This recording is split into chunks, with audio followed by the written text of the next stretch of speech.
Nós chegamos à quarta lição nesse estudo e essa lição, esse estudo tem como título a realeza e a realeza e a realeza de Cristo.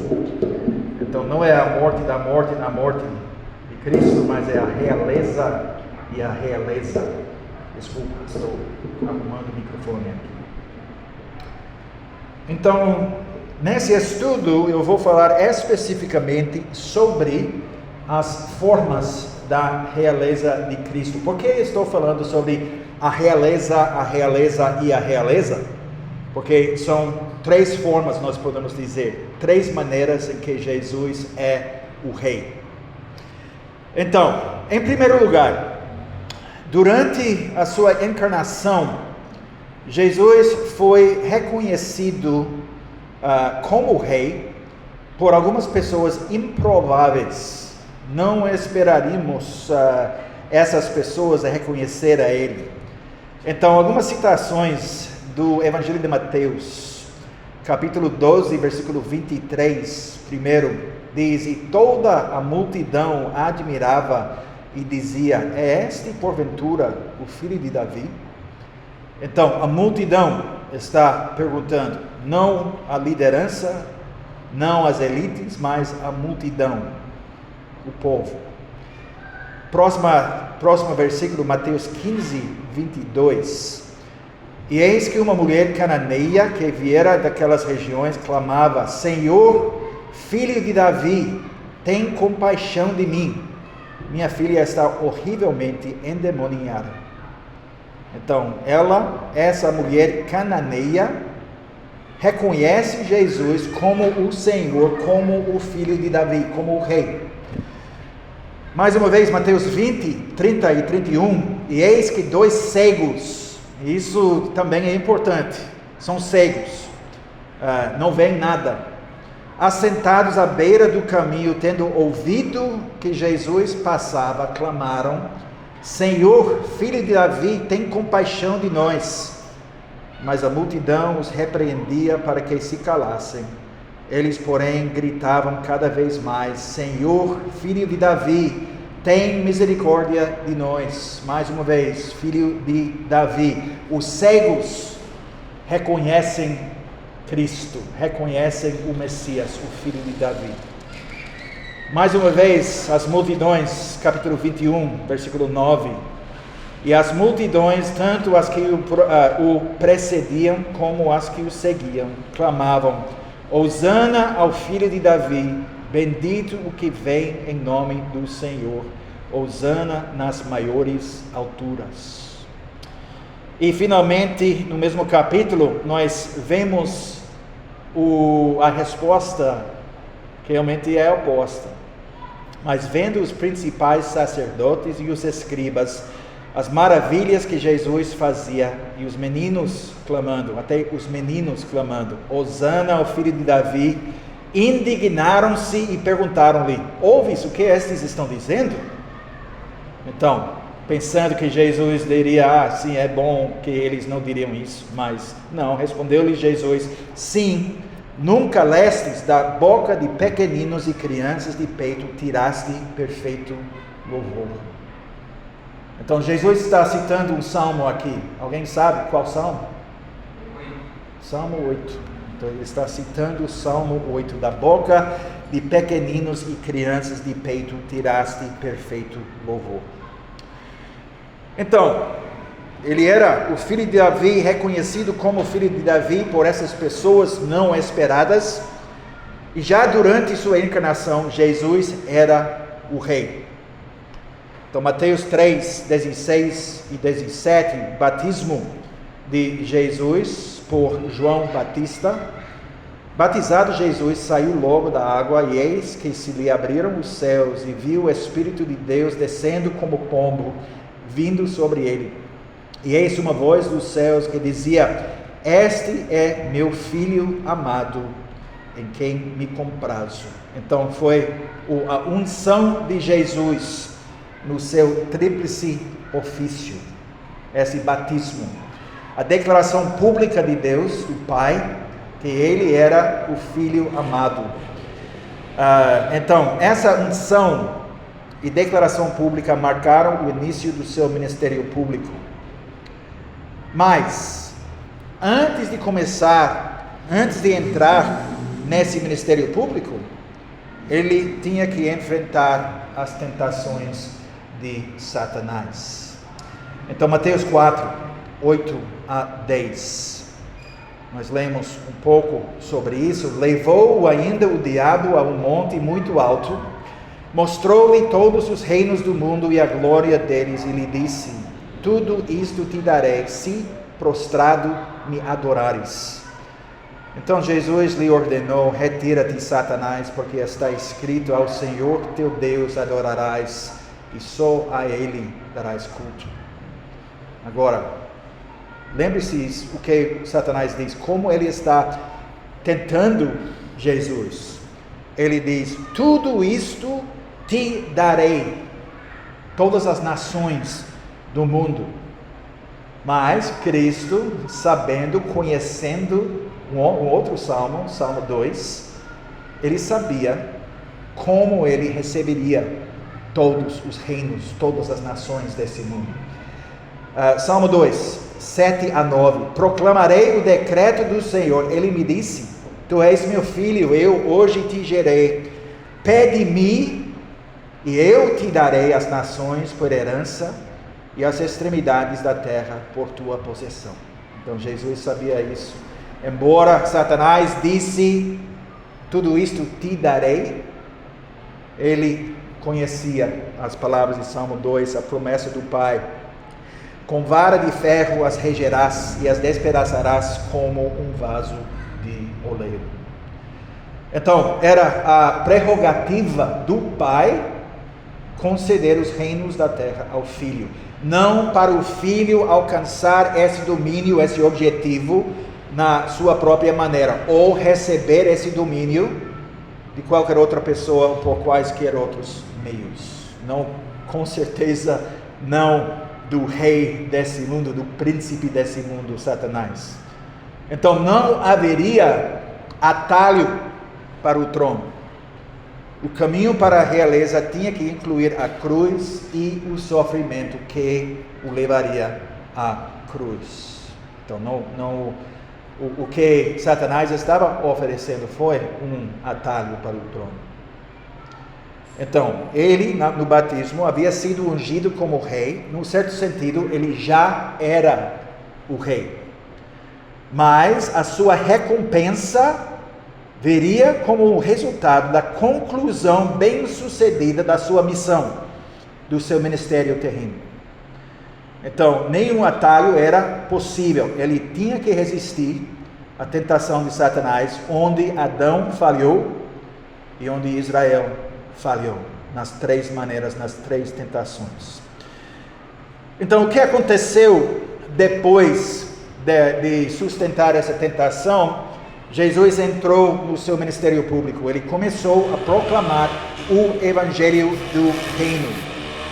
E ele se revelou como o grande rei, como o sacerdote, o sumo sacerdote e como o grande profeta.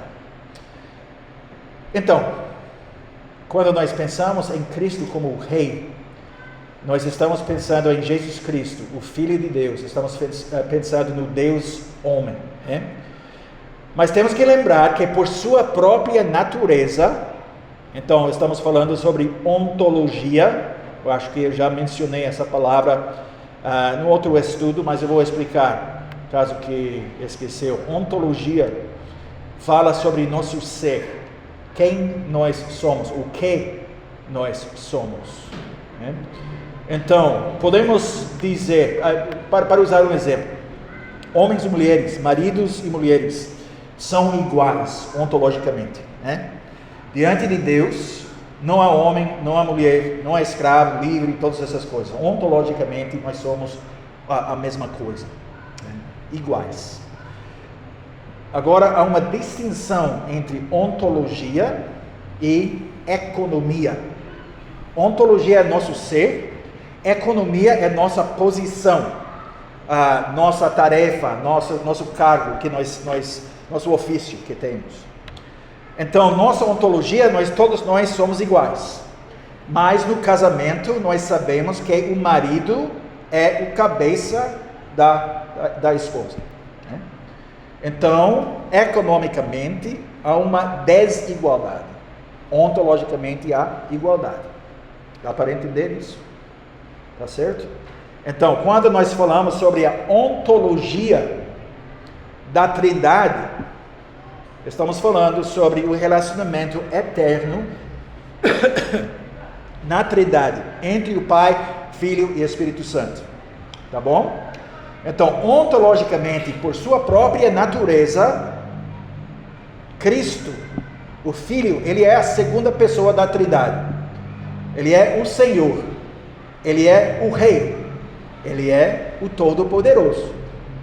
Então é a ontologia, seu ser. E agora, a sua obediência perfeitamente fiel ao Pai, durante a encarnação, garantiu que ele seria o sacrifício perfeito e imaculado pelo pecado. Então, essa obediência também seria acreditada àqueles que estão unidos a ele pela fé. Então, a imputação da justiça de Cristo que todos nós recebemos. Né? Então, essa justiça, essa obediência. Então, o que isso significa? Jesus ungido pelo Pai no batismo, simbolizando essa unção, como nesse ofício tríplice. Nós somos membros dele por meio de fé, através da fé. Então, em união com ele, nós compartilhamos a sua unção, nós reinamos em vida. Já recebemos um reino, olhamos com confiança para o futuro, e esse futuro é glorioso, que nós olhamos para esse futuro, quando nós vamos reinar com ele eternamente sobre todas as criaturas, como nós conversamos no dia do Senhor 12 do Catecismo de Heidelberg, que eu já citei. Mas para resumir, sobre a realeza de Cristo, o Filho de Deus sempre era o Rei, desde toda a eternidade, eternamente, o Rei dos Reis.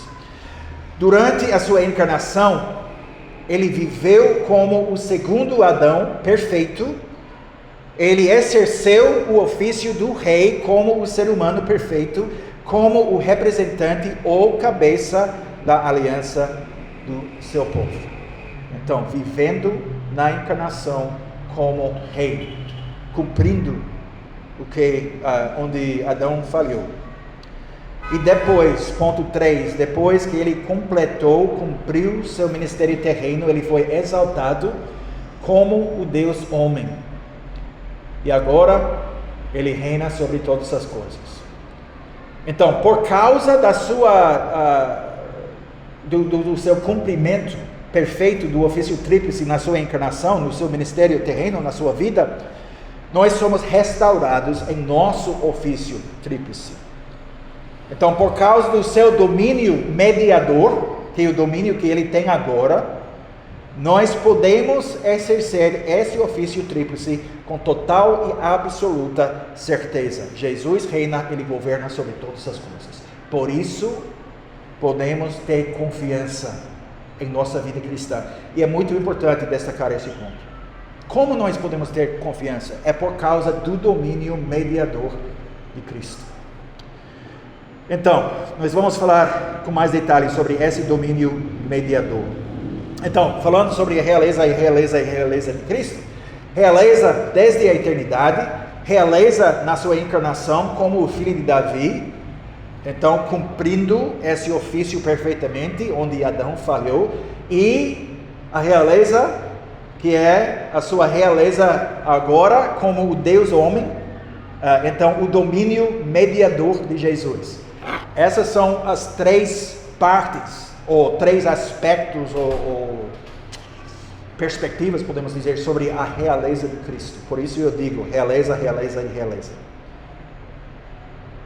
Agora, falando sobre o domínio mediador, eu tenho 2 versículos aqui que eu quero ler. Primeiro, Hebreus capítulo 1, 3 e 4. E segundo, Romanos 8, 37. Ele, primeiro, Hebreus 1, 3 e 4. Ele que é o resplendor da glória e a expressão exata do seu ser, sustentando todas as coisas pela palavra do seu poder. Depois de ter feito a purificação dos pecados, assentou-se à direita da majestade nas alturas, tendo se tornado tão superior aos anjos, quanto herdou mais excelente nome do que eles. Então, ele cumpriu a tarefa que o Pai deu a ele. Então, ele fez a purificação dos pecados. E agora, depois, ele ascendeu ao céu, assentou-se à direita da majestade, e agora ele tem essa superioridade. Então, entronizado no céu. Nós ouvimos sobre isso em Apocalipse, né? Então, Hebreus 1 fala sobre isso, e Romanos 8, 37 diz que em todas essas coisas, porém, nós somos mais que vencedores por meio daquele que nos amou. Então, é uma conexão aqui, porque ele reina, porque ele se assenta à direita de Deus Pai, porque ele reina, nós podemos ter certeza de que nós somos mais que vencedores. Então, é nossa certeza nisso, baseado na realeza atual do Deus homem. Então, temos que pensar, por que esse domínio é necessário?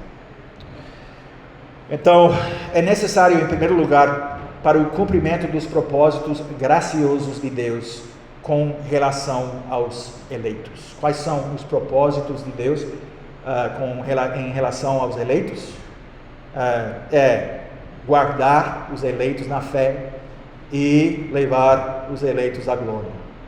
Então, Romanos 8, 28, sabemos que todas as coisas cooperam para o bem daqueles que amam a Deus, daqueles que são chamados segundo o seu propósito. Então, nós podemos ter certeza, por causa do domínio mediador de Cristo, que todas as coisas cooperam para nosso bem. Bom, nós enfrentamos muitas dificuldades nessa vida, muitos desafios, sofrimento, tristeza, dores, dificuldades. Eu posso multiplicar sinônimos aqui. Então, por causa do pecado. Então, Deus envia essas coisas para a nossa vida. E Ele usa todas essas coisas em nossa vida. E podemos ter certeza que até o pior tipo de sofrimento que experimentamos nessa vida é para nosso próprio benefício. Por quê? Porque todas essas coisas estão sob o controle do Deus homem, o domínio mediador de Cristo. Então, em segundo lugar, é necessário para completar a obra que ele realizou, que Cristo realizou durante a sua encarnação. E agora estou citando William Symington, que escreveu um livro no século XIX sobre o domínio mediador de Cristo. Esse livro é muito bom. Então eu cito ele muito. Sem vergonha. Não é plágio, porque estou citando ele por nome. Então, Symington, ele disse isso: sem autoridade real, por mais poderosa que seja, não tem eficácia. Sem autoridade, eu pulei uma linha aqui. Sem autoridade real, o sacrifício, por mais meritório que seja, não tem poder. A intercessão de Cristo, por mais poderosa que seja, não tem eficácia. A doutrina, por mais clara que seja, não tem influência salvadora. A mitra que se torna uma coroa, o incensário um cetro. O mediador passa do altar para o trono. O céu se torna ao mesmo tempo um templo e um palácio, enquanto suas paredes ecoam com a alta aclamação de boas-vindas, explodindo espontaneamente de toda a hoste celestial ao monarca recém-empossado. Então, esse domínio, exaltação do Filho, do Deus homem, é necessário para completar a obra que Jesus realizou durante a sua encarnação. Em terceiro lugar, esse domínio é necessário para neutralizar a oposição que é feita à obra da salvação por seus inimigos. Nós ouvimos no estudo dos homens, ontem nós ouvimos sobre as portas do inferno, que não vão prevalecer contra a igreja, né? A igreja, nós falamos, a igreja está na ofensiva. Então, não defendendo, mas avançando. Então, Jesus, porque Ele é o rei, porque Ele reina, Ele tem esse domínio mediador, Ele pode, e de fato Ele faz, Ele neutraliza a oposição que é feita à obra de salvação. Então, nós temos o rei que tem poder do nosso lado. Em quarto lugar, a salvação é sempre acompanhada de julgamento. Sempre há dois lados da moeda, dois lados a cada história. Quando Deus salva, ao mesmo tempo, sempre Ele julga. Sempre temos que lembrar isso. Ele julga e Ele salva. Então, exemplos. O Êxodo. Para salvar Israel da escravidão, Ele julgou o Faraó e os exércitos de Faraó. Certo? Sim, e também o país do Egito, o país inteiro. No Êxodo. O dilúvio. Para salvar Noé e a sua família, Ele destruiu o resto do mundo. Então a salvação e o julgamento vão de mãos dadas. Então a oposição deve ser derrotada para que a obra da salvação continue. Temos que lembrar isso. Sempre vai haver julgamento junto com a salvação. Como o rei mediador, Cristo derrota a oposição ao seu reino e seus cidadãos, e Ele assegura a vitória para aqueles que pertencem a Ele. Então, nossa segurança, mais uma vez, nossa confiança. E é isso que estou querendo enfatizar aqui. Para encorajar os irmãos, para encorajar todos nós precisamos desse encorajamento. Para viver essa vida nessa confiança, que podemos lutar, devemos lutar com confiança. Então, para prover tudo o que é necessário para seu povo necessitado, Cristo deve sentar-se entronizado como o rei mediador. Por ter a autoridade real, Ele pode oferecer perdão completo e prover seu povo com tudo o que eles precisam para governar a si mesmos. Então, autogoverno, domínio próprio, nós vamos falar sobre isso no futuro estudo, sobre domínio próprio, e se defender contra seus inimigos. Então, Ele fornece tudo o que precisamos nessa luta. Contra nosso maior inimigo, que é nossa carne, nossa antiga natureza, e contra o mundo descrente, nosso outro grande inimigo. Então, para resumir, o que teríamos sem o domínio mediador de Cristo? Sem esse domínio mediador, o propósito gracioso de Deus não poderia ser executado. O caráter mediador em si não seria completo. Então, essa obra de Cristo na sua encarnação não seria completa. A obra da salvação deve continuar sem recompensa.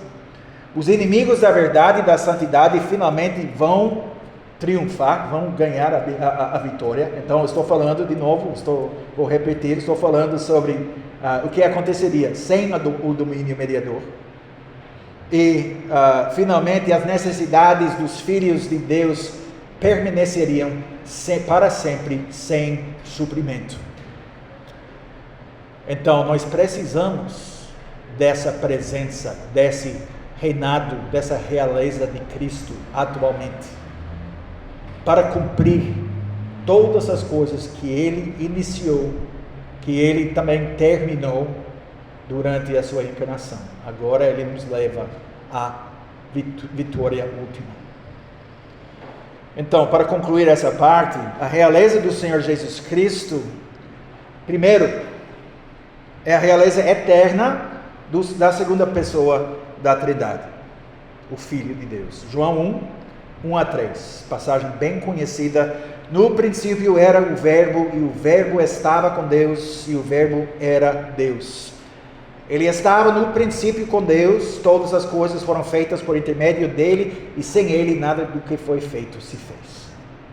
Então, Jesus, Cristo, a segunda pessoa da Trindade, junto com Deus, estava com Deus, era Deus. Então, a realeza eterna da segunda pessoa da Trindade. Segundo ponto, segunda realeza, durante a sua encarnação, como o homem verdadeiro e justo, Jesus cumpriu perfeitamente o ofício tríplice que Adão falhou em exercer. Então, Romanos capítulo 5, versículo 17, Paulo fala sobre isso. Se pela ofensa, e na verdade Romanos 5 tem a ver muito com isso, com o relacionamento entre o que aconteceu em Adão e o que Cristo fez. Então Romanos 5,17, se pela ofensa de um e por meio de um só reinou a morte, muito mais os que recebem a abundância da graça e o dom da justiça reinarão em vida por meio de um só, a saber, Jesus Cristo. E pode ter certeza que eu vou repetir esse versículo mais nesse estudo. Romanos 5,17, muito importante. E agora, então, durante a sua encarnação, ele cumpriu o ofício tríplice, incluindo o ofício do rei. E, em terceiro lugar, tendo cumprido essa missão, Jesus foi exaltado. Hebreus capítulo 2, versículo 9. Vemos, todavia, aquele que, por um pouco, tendo sido feito menor que os anjos, Jesus, por causa do sofrimento da morte, foi coroado de glória e de honra, para que pela graça de Deus provasse a morte por todo o homem. Então, ainda não vemos o ser humano na posição de Salmo 8, mas o que nós vemos? Nós vemos Cristo. Nós vemos Cristo exaltado, coroado de glória e honra, para que provasse a morte por todo o homem. Então, a realeza e a realeza e a realeza de Cristo. E agora nós vamos falar um pouco sobre a natureza da realeza de Cristo. Qual tipo de realeza, qual tipo de reinado ele tem? Então eu vou ler com vocês 1 Coríntios 15, 22 a 27.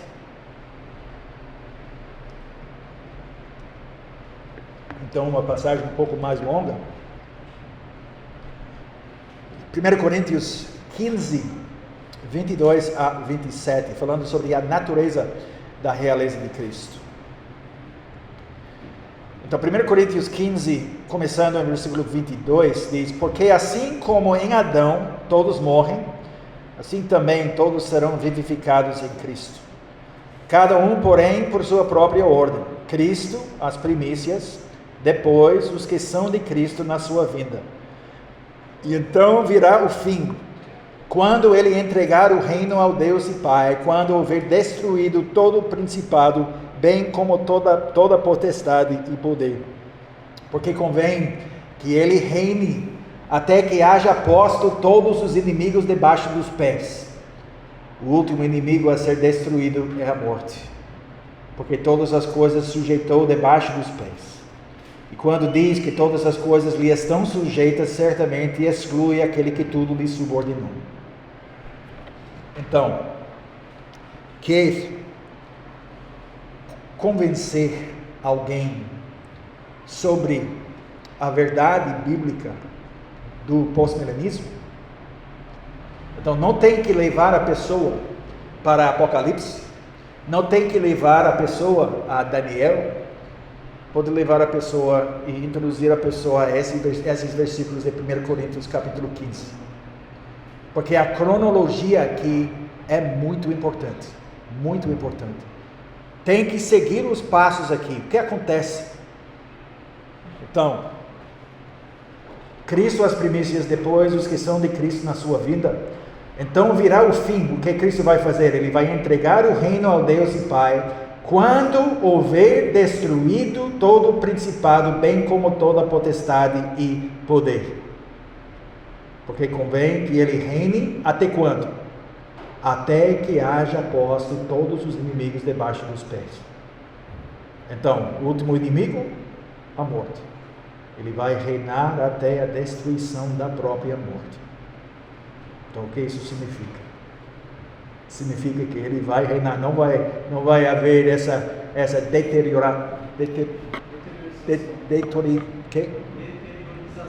deteriorização, obrigado. Não vai haver isso, as coisas não vão piorar, ele vai reinar até essa vitória cumprida completamente. Então, há um hino em inglês que diz isso. Eu traduzi literalmente, eu não fiz a tradução poética, mas eu sei que Victor de Campinas, Victor, que é o nome dele, ele faz traduções de salmos e hinos, Victor algo. Então ele fez uma tradução agora, que seria bom cantar. Mas a minha tradução diz, Cristo, esse hino em inglês, Cristo terá domínio sobre terra e mar, as regiões mais remotas da terra serão os reinos dele. Aqueles que moram na selva vão adorar a ele, os reis vão levar seu tributo e nações servirão nosso rei. Então é um hino que tem uma mensagem bem positiva, fala sobre o último sucesso, o sucesso último do Rei dos Reis. Então, cristãos pessimistas têm que cantar esse hino para melhorar a sua escatologia. Cristo terá domínio, é garantido. Então, no final, o domínio de Cristo será total, mas também será reconhecido universalmente. Então, não vai haver rebeldes se rebelando contra o Senhor, se recusando a se ajoelhar diante dele. Mas quando nós cantamos, quando nós vamos cantar essas palavras, Cristo terá domínio, nós devemos não ter a ideia de que esse domínio é limitado a um ponto no futuro. Cristo terá domínio, mas ele não tem domínio agora, porque ele já tem domínio.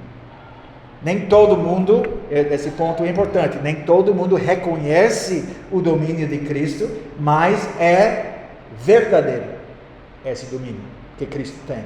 Cristo não somente terá domínio, ele tem domínio. Outro hino que nós já praticamos algumas vezes, é escrito por Isaac Watts. Isaac Watts também, ele era bem otimista. E ele escreveu esse hino que se baseia no Salmo 72, onde o sol der sua luz, lá Cristo reinará, enfim. Todos verão o reino no céu, que nunca vai jamais ter fim. Onde o sol der sua luz, lá Cristo reinará. Também, esse hino serve como um encorajamento para nós. Mas, mais uma vez, não devemos cantar Cristo reinará, pensando que esse reino é uma realidade reservada para algum momento no futuro, porque, na verdade, Cristo reina já agora. Então, há muitos que não reconhecem essa realeza, ainda há aqueles reis da terra, nas palavras de Salmo 2, que se levantam, que conspiram contra o Senhor, contra o seu ungido, se recusando a beijar o Filho. Mas Paulo diz em 1 Coríntios capítulo 15, na passagem que nós já lemos, que todas as coisas estão sujeitas a Ele. Então, isso significa que a sua realeza é totalmente abrangente e eterna. O único que não está sujeito a uma exceção, mencionado por Paulo em 1 Coríntios capítulo 15, a única exceção é quem?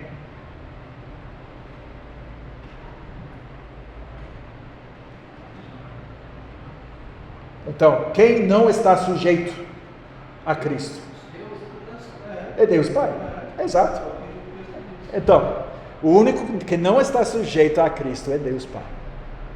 Quem mostra a universalidade do reino de Cristo, do domínio de Cristo. É que todas as Sujeitou. Então não é algo que vai acontecer no futuro, isso já acontece. Isso. Exatamente.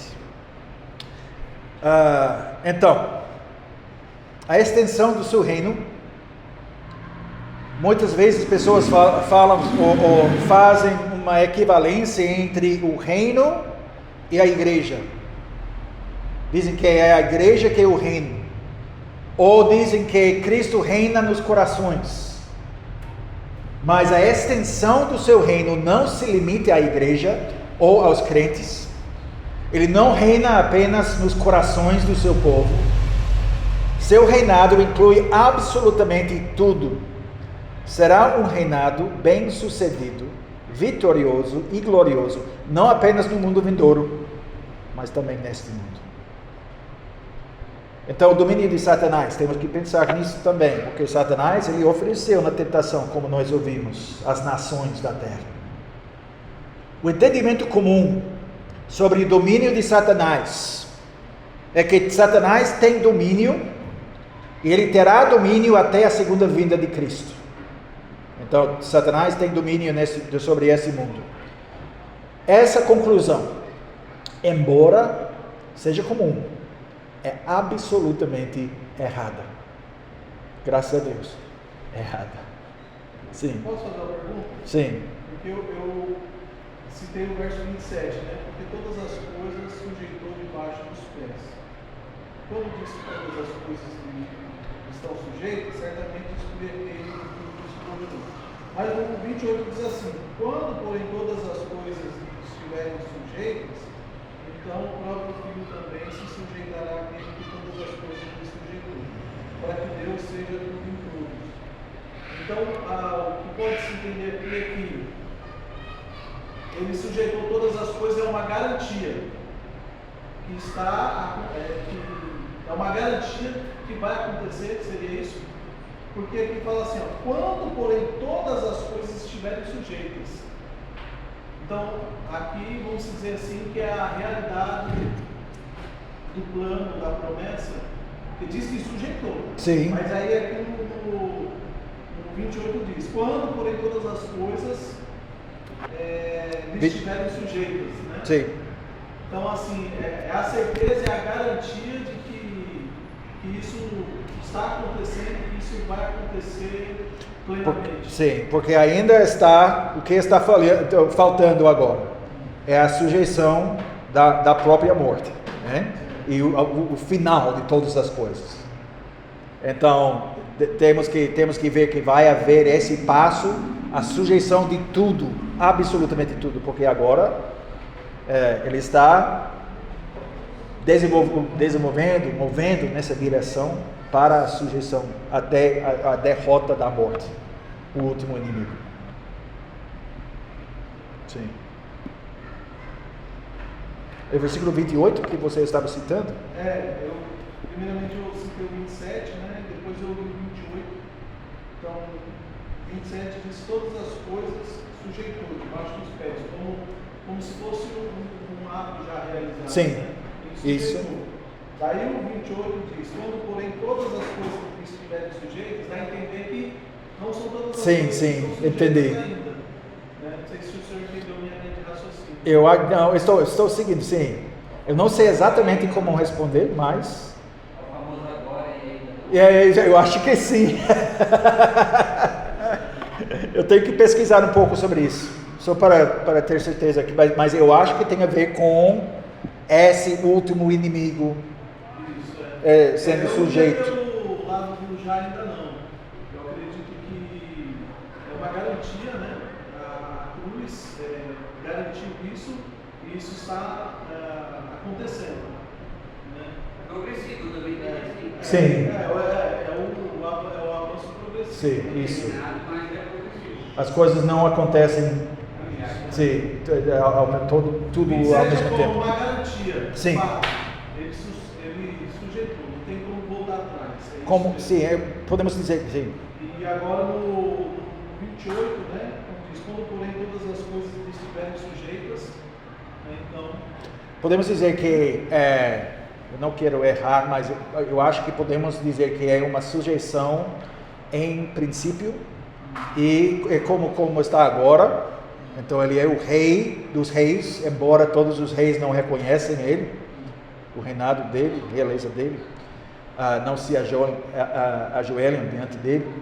Agora, naquele tempo, todo mundo vai. Então será não somente em princípio, mas será a realidade, o reconhecimento universal da realeza de Cristo. Mas eu vou olhar um pouco mais sobre a versículo 28. Boa pergunta. Um grande imperador que vai conquistando, né? Alexandre o Grande foi conquistando. Sim. Acredito também que Sim. Bom. Boa maneira de colocar.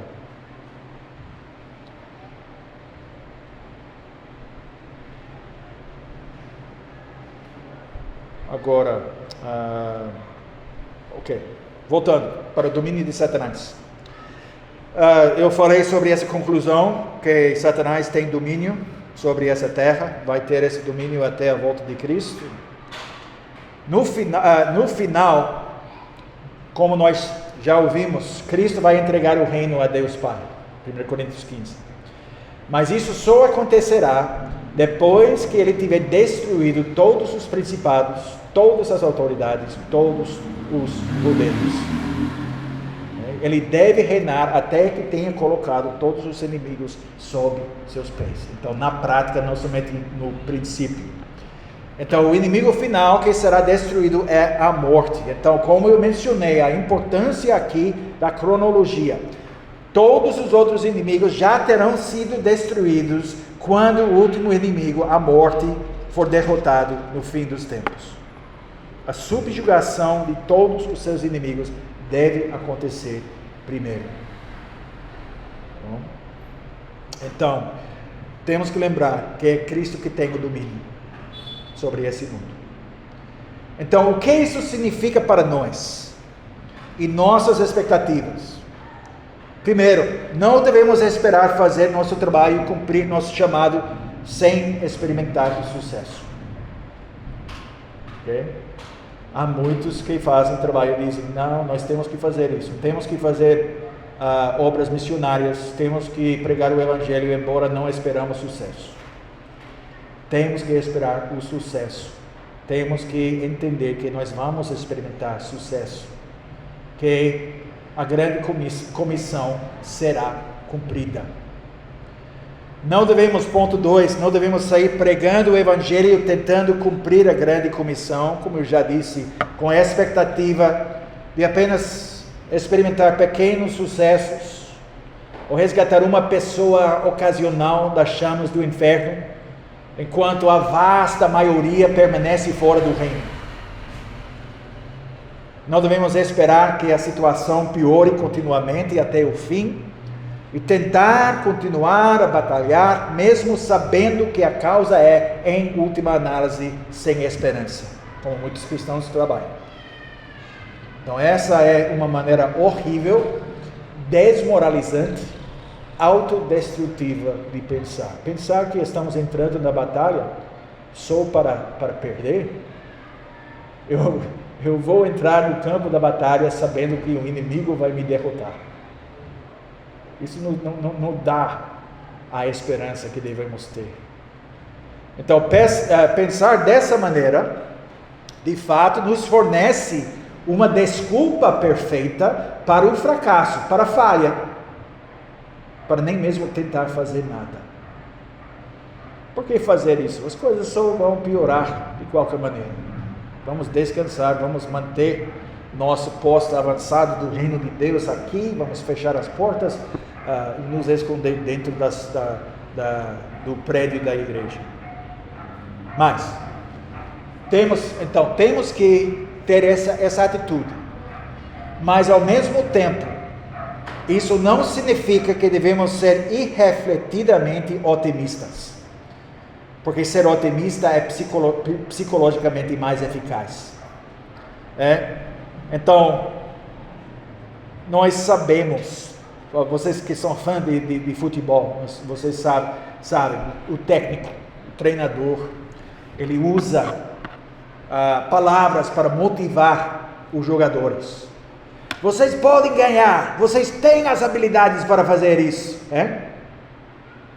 Nós podemos completamente massacrar esse outro time. Embora ele sabe muito bem que ele tem um time cheio de perdedores. Eles não têm chance para ganhar, não. Ele sabe. Mas, usando a psicologia, ele vai encorajar os jogadores a batalhar contra aquele outro time. Podemos dizer, contra os Corinthians. Embora ele sabe que o time vai perder. Claro. Certo? Outro time bom? Palmeiras, sim. Então, coxa branca. Vou usar coxa branca como o exemplo. Então, não usamos esse otimismo como uma técnica de psicologia, como um técnico de futebol. Nós devemos ser otimistas porque a Escritura nos ensina a ser otimistas. Uma atitude positiva sozinha não nos traz nada. Ter uma atitude positiva, pode ter uma atitude positiva, mas se você não tem as habilidades, se não tem um bom time, vai perder. A verdade da palavra de Deus significa tudo. Então, nós podemos, naturalmente, nossa própria psicologia, nós podemos ser ou pessimista, naturalmente. Rapaz, é como aquele burro no Winnie the Pooh, conhece? Aquele desenho, Winnie the Pooh, sobre o urso que gosta de mel. Urso o quê? Urso em Puff? Ursinho Pooh? Sim, isso. Puff? Pooh. Ok, então ele tem um amigo que é um burro. E esse burro sempre está dizendo, as coisas são horríveis, a vida é horrível. Sim, sempre reclamando sobre virose, Sabesp, todas essas coisas. Mas algumas pessoas têm esse jeito, são pessimistas naturalmente. Sempre há uma nuvem acima da cabeça, que está chovendo. Então, outras pessoas são naturalmente otimistas. E talvez sem ser realista. Mas o que importa não é nosso estado psicológico natural.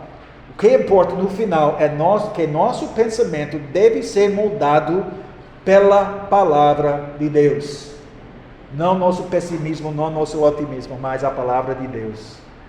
E a palavra de Deus é clara quanto ao futuro sucesso neste mundo do Rei dos Reis e seu reino. Isaías capítulo 9, 6 a 7. Diz, porque um menino nos nasceu, um filho se nos deu, o governo está sobre os seus ombros, e o seu nome será Maravilhoso Conselheiro, Deus Forte, Pai da Eternidade, Príncipe da Paz, para que se aumente o seu governo e venha paz sem fim sobre o trono de Davi e sobre o seu reino, para o estabelecer e o firmar mediante o juízo e a justiça, desde agora e para sempre. O zelo do Senhor dos Exércitos fará isto. Então, qual é o caráter desse governo? O governo estará sobre os seus ombros. Ele terá domínio. Seu governo e paz serão estabelecidos e mantidos com justiça e retidão, não por um tempo limitado, mas para sempre. Então, é ilimitado. Ilimitado em termos de espaço, ilimitado em termos de tempo, e também está fadado a aumentar, destinado a aumentar. É uma soberania genuína, abrangente, expansiva e em expansão. Então, uma passagem do Antigo Testamento, agora, Filipenses capítulo 2, 8 a 11,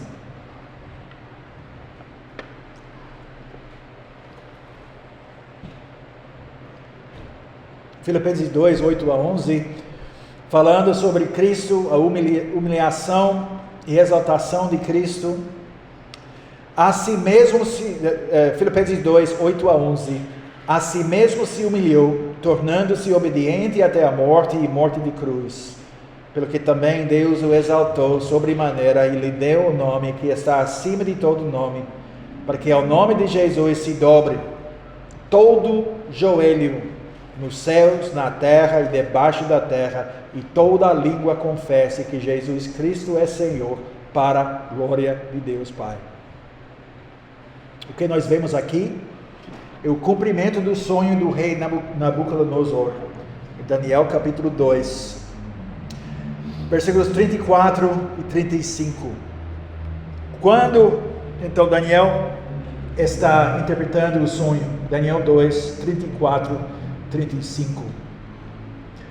Ele diz isso: quando estavas olhando, uma pedra foi cortada sem auxílio de mãos, feriu a estátua dos pés de ferro e de barro e os esmiuçou. Então foi juntamente esmiuçado o ferro, o barro, o bronze, a prata e o ouro, os quais se fizeram como a palha das eras no estio. E o vento os levou, e deles não se viram mais vestígios. Mas a pedra que feriu a estátua se tornou em grande montanha, que encheu toda a terra. E agora, João capítulo 18, 36, 37. Jesus está falando com Pôncio Pilatos. João 18, 36, 37. Algumas palavras que ele diz aqui que são mal interpretadas, muitas vezes, infelizmente. Quando ele diz: o meu reino não é deste mundo. Então há muitos cristãos que dizem: o reino não é deste mundo, então é somente uma coisa espiritual, uma coisa do céu, não tem nada a ver com esse mundo criado, com o mundo físico. Mas não é o que ele está dizendo aqui. Então, continuando: meu reino não é deste mundo. Se o meu reino fosse deste mundo, os meus ministros se empenhariam por mim para que não fosse eu entregue aos judeus. Mas agora o meu reino não é daqui. Então lhe disse Pilatos: logo, tu és rei? Respondeu Jesus: tu dizes que sou rei. Eu para isso nasci e para isso vim ao mundo, a fim de dar testemunho da verdade. Todo aquele que é da verdade ouve a minha voz. Então, o que ele significa quando ele diz: meu reino não é deste mundo? Ele está falando sobre a origem, sobre a fonte, sobre o poder, a natureza do reino dele. Então ele não usa a espada de ferro, as técnicas do mundo. Nesse sentido é o reino espiritual, mas não significa que o reino não tem nada a ver com esse mundo criado, esse mundo físico.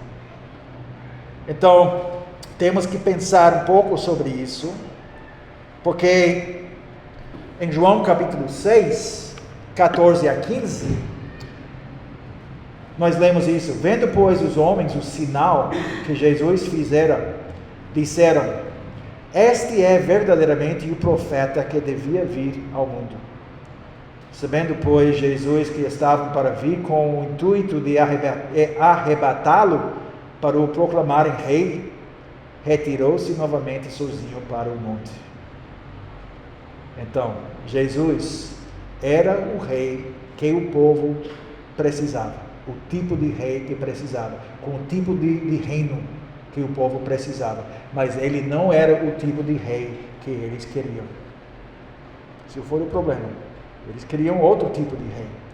Alguns reconheceram Jesus como o Senhor, como o filho de Davi, o grande rei, como o rei davídico, mas a maioria não reconheceu sua realeza e especialmente os líderes judeus a rejeitaram completamente. Eles queriam um rei, mas eles não queriam um rei como Jesus. Eles queriam um reinado, um tipo de realeza, mas não queriam o tipo de realeza que Jesus estava oferecendo. e mostrando. Então, eles estavam vendo os sinais que Jesus estava fazendo.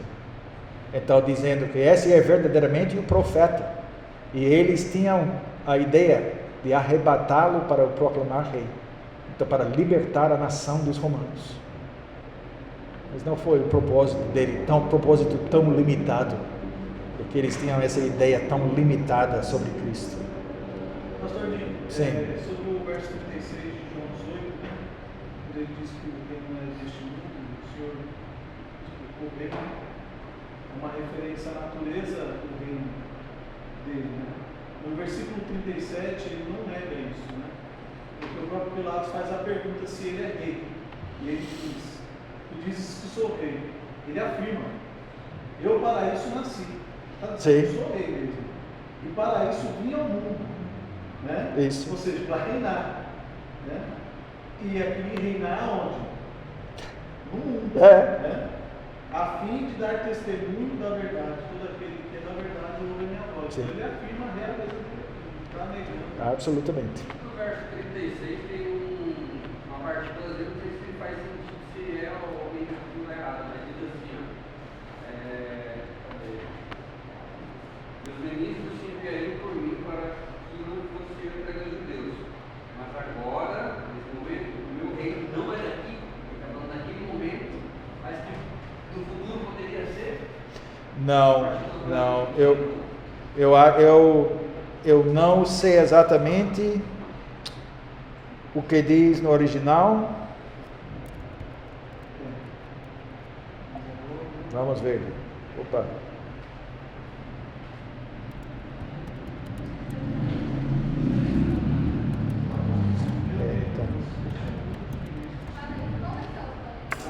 Qual o versículo é? É o 36. 36. Finalzinho dele. Opa. Mas agora o meu reino não é daqui.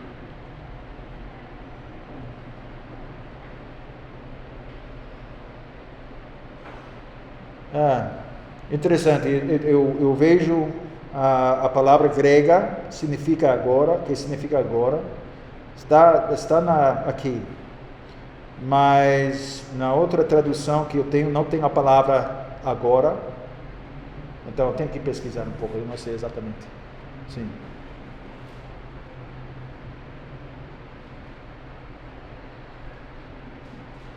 Bom, mas continuando, não, eu acho que não tem um significado que fala sobre agora e no futuro ou algo assim, mas eu tenho que esclarecer um pouco. Só para terminar, porque eu acho que é a hora.